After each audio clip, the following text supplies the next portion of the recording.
hazard. Tests of the signal and receiver's performance are normally conducted by the National Weather Service between 11 a.m. and noon each Wednesday. If there is a threat of severe weather, the test will be postponed to the next available good weather day. Reception of this broadcast, and especially the warning alarm tone, will vary at any given location.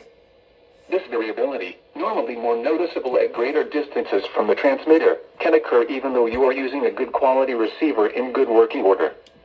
The warning alarm tone will be activated for hazardous watches and warnings for the following counties: Champaign, Clark, Delaware, Fairfield, Fayette, Franklin, Greene, Hocking, Knox, Licking, Madison, Marion, Marl, Muskingum, Perry, Tickleway, and Union.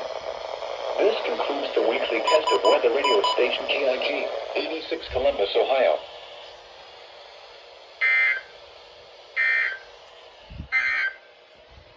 Now here is the official national